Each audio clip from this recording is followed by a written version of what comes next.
Rondo number 9 was like, if it wasn't ASAP Rocky and Rondo number 9 were like my influences to be a rapper. Yeah. Rocky, huh? How you feel about how his career has fared? Nah, I mean, the thing he's good. He has babies with Rihanna. But when you look at his musical career and the fact that we made him sound like a baby mama. Well, I mean, it's true. Like all right, like say you made $10 million off crypto, but your rap career completely falls off. We could all look at it and be like, shit, he's killing it in one way. But like ultimately we all, not you, but like I'm just saying, like we all judge each other based off like music ultimately because that's kind of how we all know each other, right? Like if you make $100 million off your girl, it's like shit. You win, but also like everybody in the rap game is always going to be like, he didn't make it as a rapper, so we're going to look at him a certain way. I don't know. I mean, I was a huge Rocky fan, and I see him trying to like float singles. Fan. He keeps trying to float singles, and they don't take off, so then he won't put an album out. So now he hasn't put an album out for like 8 years. And bro, I understand it, but listen, I'm a big ass Rocky fan. ASAP Rocky, I'm a big ass like, you know what I mean? Like, bro, this kid influenced my whole career, like from What's Up to Angels. If I'm not mistaken, sorry, it's 2012, 2011. Yeah. Angels, What's Up? I'll Be That Pretty. Ian Dior, remember Ian Dior? Shabba Rank. Well, that's A$AP Ferg. Yeah, but Ian Dior was in it with A$AP Rocky. Was he? Oh. Yeah. Work remix. Like, yo, bro, that was like my inspiration. Like, what put the battery in my back to be like motivated. Like, yo, I gotta make it. You know what I mean? But you were spending a lot of time in Harlem and shit around then too, or? No, fuck no. No? Okay. No. I don't even think A$AP is from Harlem. He's not? He's from the South Bronx, right? Oh, for real? If I'm not mistaken, yeah. Oh, shit, that's crazy. I think A$AP Ferg was from and A$AP Yams, which were Harlem natives, and remember they were so ill with the shit. Remember Ghost Perp, they took his whole Space shit. Ghost Perp, yeah. Space Ghost Perp. What was it called? Black Clan or some shit like Raider that? Clan. Raider Clan, bro. They took their whole shit. You were born a few years earlier, you could have been a Raider Clan. For real? What age is that?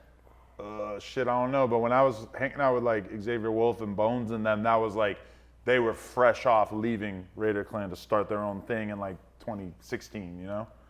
Like there was this moment where that shit looked like it was gonna be huge, but then it actually fell apart because Perp had like a journalist following him, like a writer from the Fader, and they said something he didn't like, so he punched him in the face. Who did that? Perp, Space Ghost Perp. Oh, okay. And then that up like that created a lot of tension. Yeah, there's a crazy story about A$AP and Raider Clan like fighting at a festival and shit. Because I'm not gonna lie, A$AP Rocky was my idol like before my come up, and it was all these YouTube videos how A$AP Rocky ran off with Space Ghost Perp. Yeah. Space Ghost Perp. Yeah. And am I saying it right? And kind of blackballed him a little bit. Ran with his shit, blackballed him, but then everybody was stealing 3 6 Mafia's sound. That's a fact. So, bro, like, I'm so in tune with this shit. Like, you know what I mean? I was just a fan of just the whole movement. And then A$AP Rocky got mainstream after all the shit. And it was like, I like bad bitches in my bro. When he came out with that, bro, I was just like, yeah, this is my idol. Which is crazy because. And then I met him during the A$AP Yams day, and we stabbed like 3 security guards. Wait, for real? Yeah. I didn't know there was stabbings going on. Like that was a crazy A$AP moment. Because everybody blamed you as if like 6ix9ine has no respect for A$AP Yams. Yeah, it was my fault. Yeah. Yeah, we stabbed like 3 security guards. A$AP, so nobody knew who Shotty was at this time.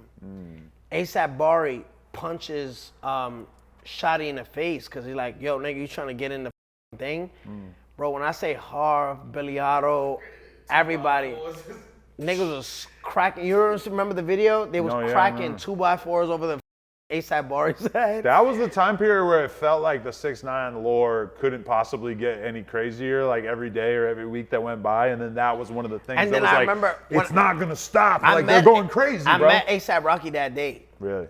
And imagine, I'm Gummo 6ix9ine, meeting my idol from 6 years, 2012, 2011. Yeah. So when I looked at him, I got starstruck. So he's like, yo, what's up? And I'm like, yo, what up? And then Lil Yachty's like right here, like Lil Yachty's introducing him. I'm like, nigga, get the f out of here. Like, you know what I mean? Like, I was just like starstruck. Yeah. But shout out to Lil Yachty. Shout out to Lil Yachty. Wait, in that time period, would you say you were being like fully big-headed and like just not? No, really... I was like, nigga, you're my idol. I said that to him. I said, nigga, you're my Did it idol. seem You're like the you reason cared? I started rapping. No, it didn't You give a didn't fuck. care? Nah, I think he was already Rihanna at that point. That's crazy though, because I mean, somebody like him, like he musically, he was already pretty cold at that point, right? Nigga, I'm 6ix9ine at this point, but it's like at that time I'm like, yo, like A$AP Rocky was like that nigga to me. You know what I mean? Yeah, he's super established by that point. Yeah. But okay, so I guess like I want to jump ahead a bunch because like obviously you've kind of discussed and covered the out of the whole the Fed case and the going to prison and everything like that. When you're locked up actually during that time period, are you like aware at all of what the public conversation is about you? Because I look at you as somebody who was like so aware of what was being said about him in the media and shit, and it must have been kind of weird for you to all of a sudden be locked up and to not have access to the fact that like you're the most talked about person in rap, but then meanwhile you can't really see it. Or was that the last thing on your mind? That was the last thing on my mind. Okay. I just like, yo, how I'm gonna get out of this 47 year shit is that if I take my time and then have to like survive 15 years in prison, because look, your mandatory minimum, right? People like, these are Instagram lawyers that know more than the person in the system. YouTube lawyers like, no, I can't. And it's so much worse now than it was then. Yeah. In terms of everybody just understanding everything. I had a shooting, right? Because I ordered the Chief Keef shooting. Yeah. I ordered the robbery for Rap-A-Lot. I ordered these. I was the shot caller, right? So, and then I had a drug sale that was a kilo of heroin.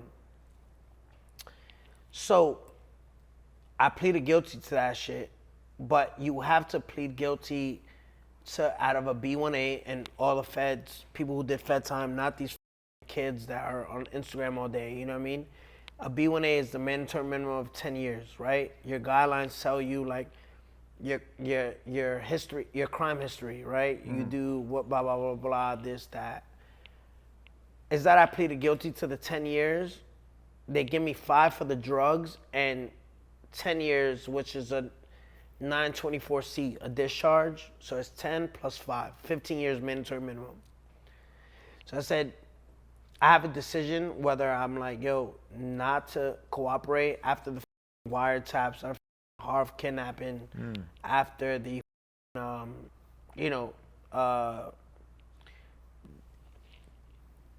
know if I can say this, but I said it before.